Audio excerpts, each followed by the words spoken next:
जहन क्लास। देखिए आज हम अपने इस नई क्लास में आए हैं। इस क्लास में हम सीखेंगे कक्षा 8 की पाठ्य पुस्तक का पाठ 8 कोशिका। इस कोशिका में जो ये पाठ है, इस पाठ में हम सिर्फ कोशिका जानेंगे क्योंकि यह पाठ कोशिका से ही रिलेटेड है।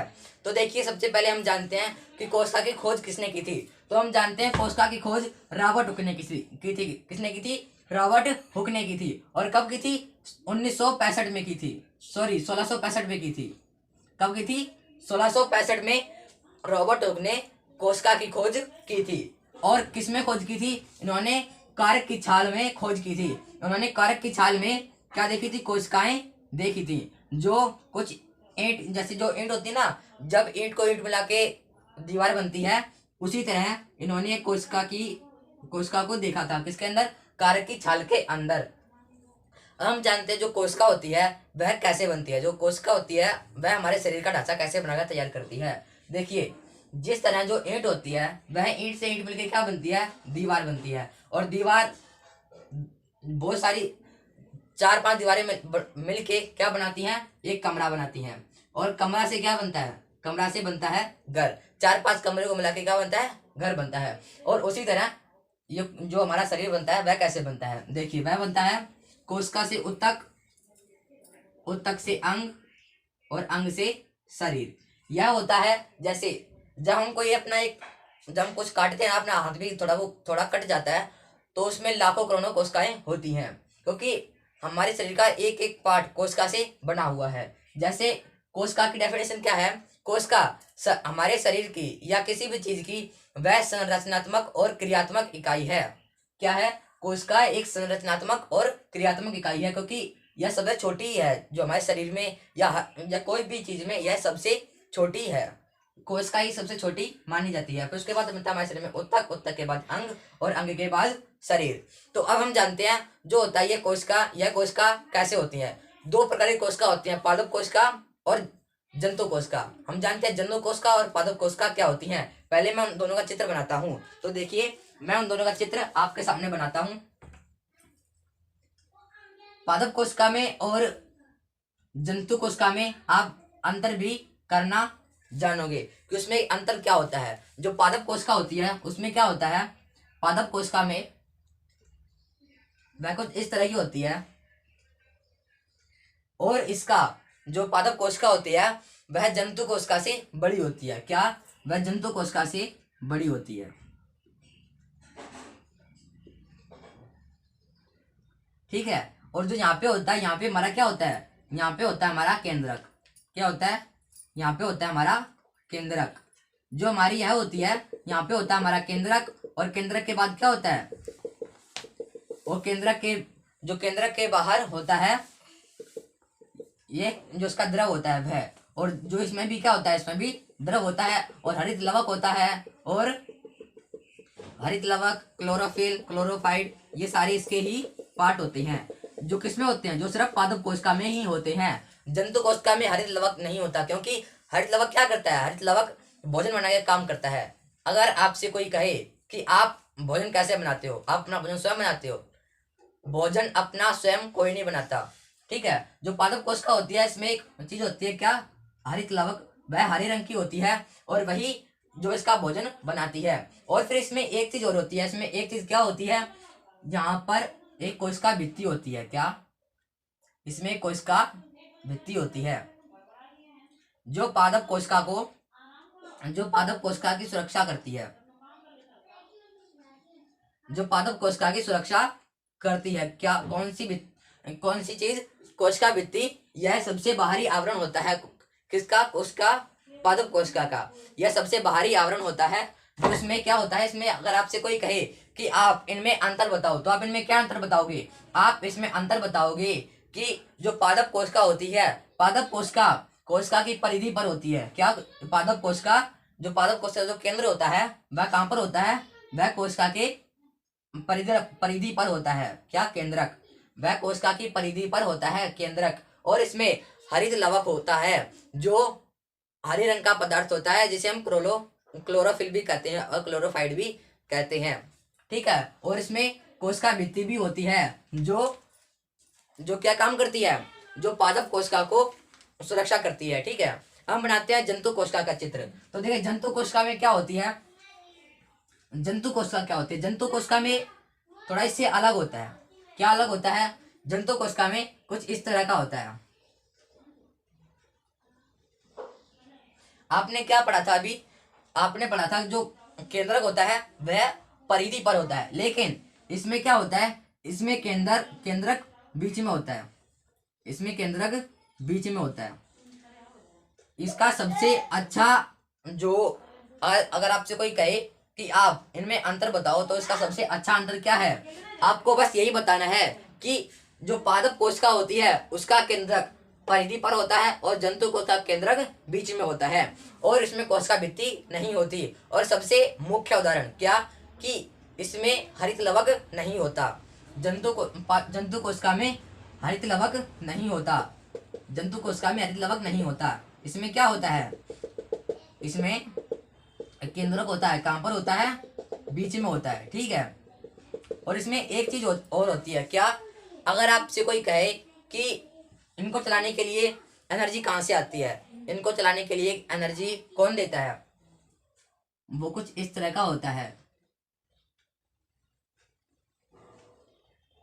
ठीक है। यह क्या होता है, यह इनका पावर हाउस होता है जो इनको यहां से क्या देता है, इनको एनर्जी देता है चलने की। और यह जो कोशिकाएं है, यह कोशिका हमारी मर भी जाती है।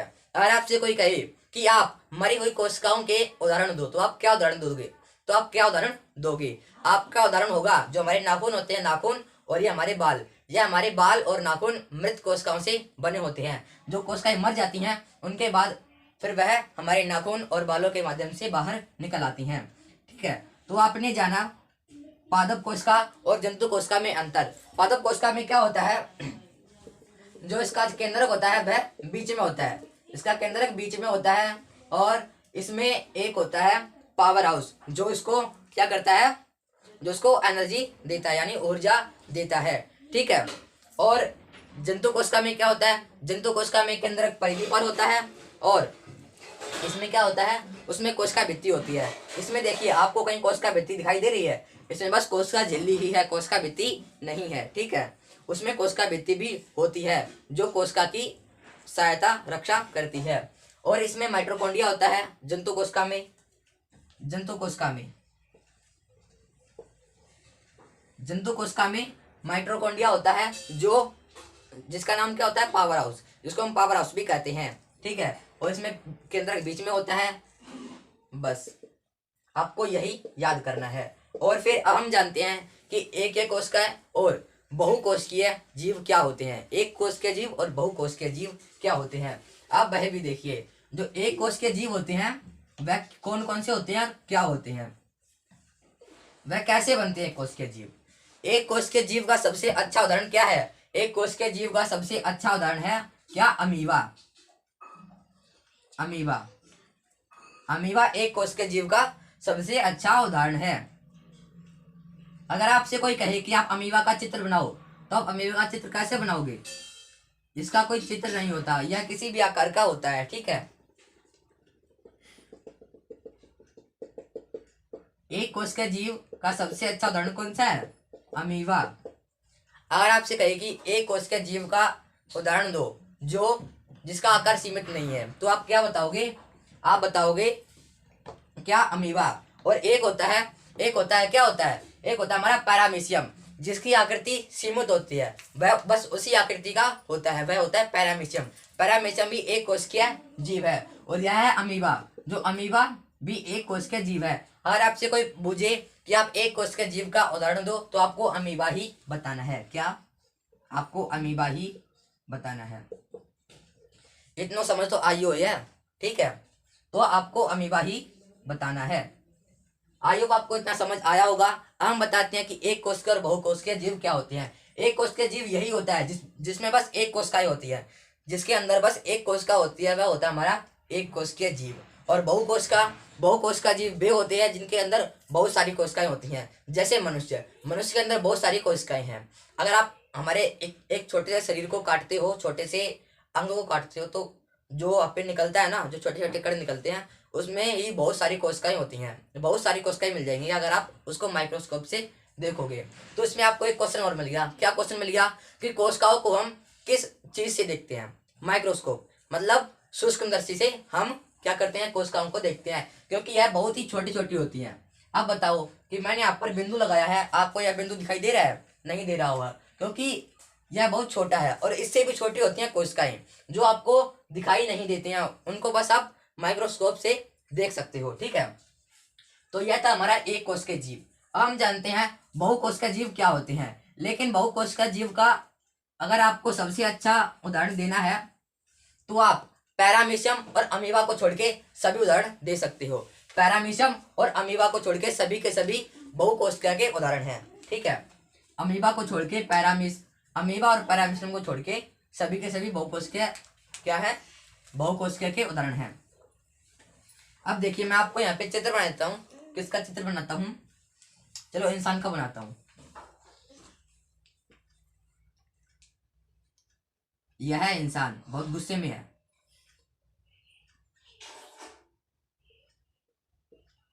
यह बोल रहा है मेरी फोटो बीच में क्यों ले आई? तो यह क्या है? यह बहुकोशिकीय जीव है। क्या है? बहुकोशिकीय जीव है, जिसके अंदर क्या है? बहुत सारी कोशिकाएं हैं। ठीक है, जिसके अंदर बहुत सारी कोशिकाएं हैं। इंसान, मैंने आपको क्या बताया? पैरामीशियम और अमीबा को छोड़ के सभी के सभी बहुकोशिकीय जीव हैं। इनके अंदर बहुत सारी कोशिकाएं होती हैं। ठीक है, तो आपने जाना कि एक कोशिकीय जीव क्या होते हैं, बहुकोशिकीय जीव क्या होते हैं, और जो पादप कोशिका होती है वह क्या होती है, जंतु कोशिका होती है वह क्या होती है। ठीक है, और अब हम देखते हैं कि सबसे लंबी कोशिका कौन सी है। सबसे लंबी कोशिका है तंत्रिका कोशिका। कौन सी कोशिका? सबसे लंबी कोशिका तंत्रिका कोशिका है, जो किस तरह की होती है? जो यहाँ से तो ऐसे हाथ के आकार की होती है। कैसे? हाथ के आकार की। देखिए, यहाँ से तो ऐसे होती है हाथ के आकार की। ठीक है, और फिर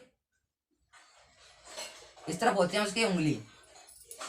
जो पेड़ की जड़ होती है ना, उस तरह से इस तरफ होती है, और इस तरफ भी कुछ इसी तरह की होती है। यह होती है सबसे लंबी कोशिका। ठीक है, यह होती है सबसे लंबी कोशिका। अगर आपसे कोई कहे कि आप सबसे बड़ी कोशिका का उदाहरण दो, तो आप क्या दोगे? आप उदाहरण दोगे शुतुरमुर्ग का अंडा, क्योंकि मैंने आपको क्या बताया? यह है लंबी। क्या है? यह है लंबी। और मैंने बोला सबसे बड़ी कोशिका का उदाहरण शुतुरमुर्ग का अंडा। ठीक है, जिसको हम अपनी नगन आंखों से देख सकते हैं, यानी जिसको देखने के लिए हमें किसी भी चीज की सहायता नहीं होती, सिर्फ हम उसको अपनी आंखों से देख सकते हैं।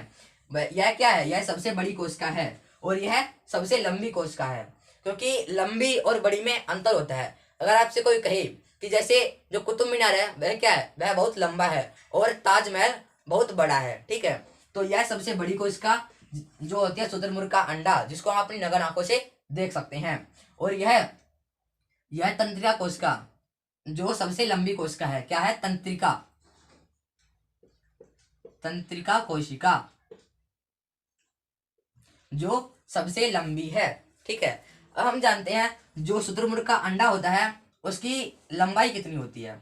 शुतुरमुर्ग के अंडे की लंबाई होती है 170 mm से 130 mm तक। ठीक है, जो ये इसकी लंबाई होती है यह 170 से 130 mm तक इसकी क्या होती है? लंबाई होती है। ठीक है, किसकी? शुतुरमुर्ग के अंडे की। ठीक है, तो आपने तंत्रिका कोशिका, शुतुरमुर्ग के अंडे के बारे में और किसके बारे में जाना? कमेंट में जरूर बताओ। अब हम जानते हैं किसके बारे में? अब हम यह तो था हमारी किसके? कोशिका के बारे में, कि कोशिका क्या होती है और कोशिका हम किसे कहते हैं। ठीक है, अब मैं आपसे एक क्वेश्चन पूछता हूं। क्या क्वेश्चन? कि कोशिका किसे कहते हैं? कोशिका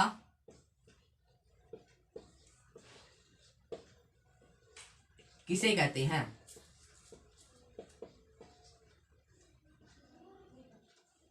आप इसे कमेंट में लिख के बताओ, देखते हैं किसका सही होता है।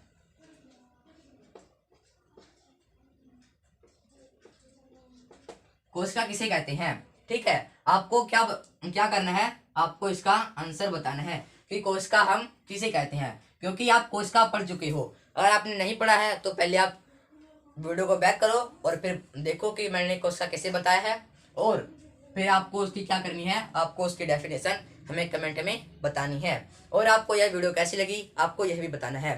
ठीक है, तो आज क्लास में इतना ही, फिर मिलते हैं अगली क्लास में, तब तक के लिए जय हिंद।